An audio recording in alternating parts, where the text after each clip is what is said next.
Assalamualaikum warahmatullahi wabarakatuh. Perkenalkan saya Alifa Maidela dengan NIM 2348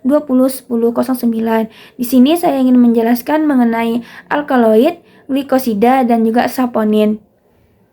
Yang pertama ada alkaloid. Alkaloid adalah senyawa metabolis sekunder yang mengandung atom nitrogen bersifat basa, umumnya berasal dari tumbuhan dan memiliki aktivitas fisiologis yang kuat. Lalu untuk tata nama alkaloid tidak memiliki sistem IUPAC yang seragam tetapi umumnya mengikuti trivial berakhir IN. Lalu untuk sifatnya itu basa lemah, umumnya tidak larut dalam air, larut dalam pelarut organik, berasa pahit, dan dapat membentuk garam dan asam. Lalu untuk rumus umum, tidak memiliki rumus umum pasti tetapi mengandung nitrogen.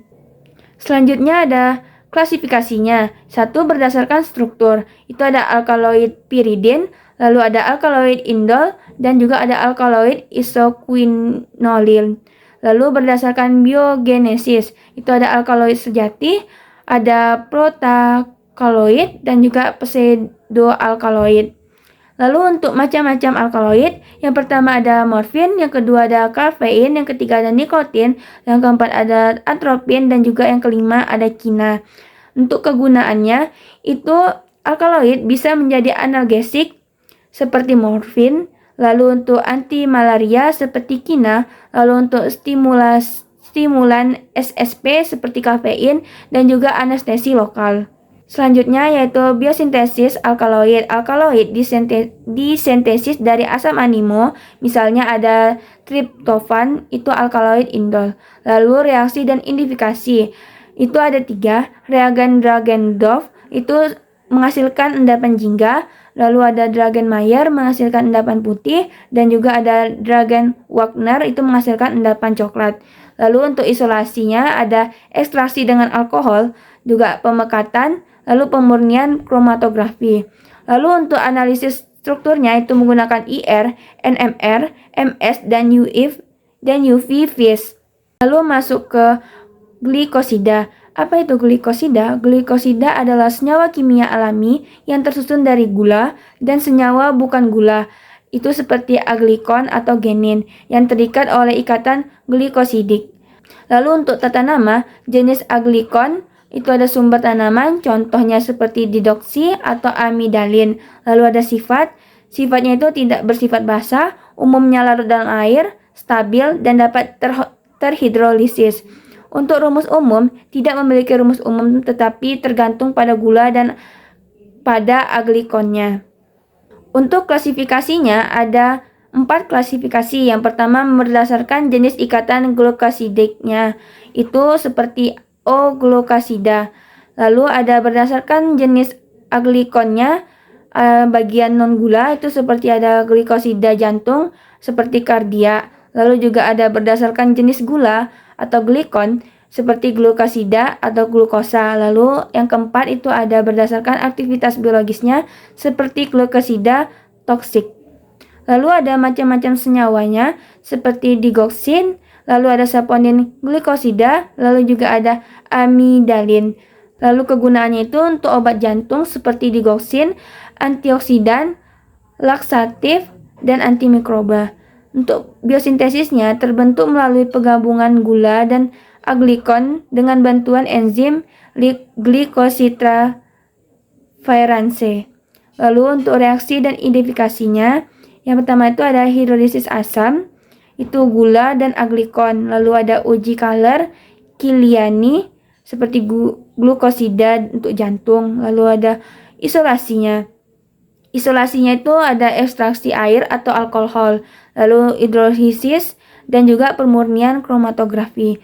Lalu untuk analisis spektrumnya itu ada menggunakan IR, lalu NMR, dan juga HPLC. Selanjutnya ada saponin. Saponin adalah glikosida alami yang memiliki sifat seperti sabun, menghasilkan busa stabil bila dikocok dengan air. Untuk tata namanya itu ada saponin steroid dan juga saponin diterpenoid.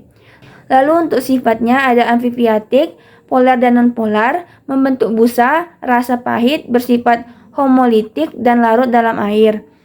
Terus ada rumus itu rumus saponin tidak memiliki rumus kimia tunggal karena merupakan kelompok senyawa kompleks tumbuhan, tetapi contohnya seperti saponin umumnya C58, H94, O27, atau contoh lain seperti C27, H48, dan O3 yang terdiri dari bagian gula dan non-gula.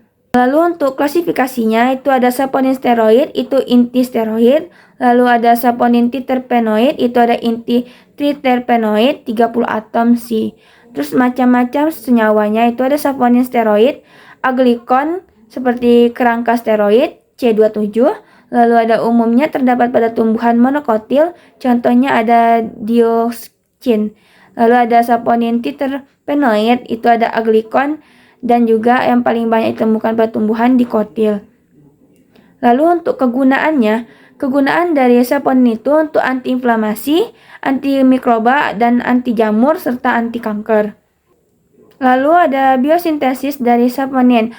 Biosintesis saponin itu proses pembentukan metabolit sekunder tumbuhan yang beragam, dimulai dari prekursor isoprenoid melalui jalur mevalonat atau MFA atau MEP untuk membentuk sekuelen, kemudian diubah menjadi kerangka besar seperti steroid atau triterpenoid oleh enzim seperti oksida-kuelena siklase, diikuti modifikasi kompleks oleh enzim P450, lalu dan juga glikositransferasi. Lalu untuk menghasilkan saponin akhir dengan aktivitas biologi beragam. Selanjutnya ada reaksi dan identifikasi.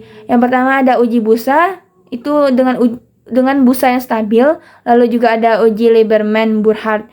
Lalu ada isolasi menggunakan metode ekstraksi, diikuti dengan pemurnian menggunakan teknik kromatografi, dan diakhiri identifikasi dengan reaksi warna atau uji busa untuk mendapatkan isolasi saponin murni. Lalu ada analisis strukturnya, itu menggunakan uji busa dan juga uji Lieberman-Burkhardt atau LB.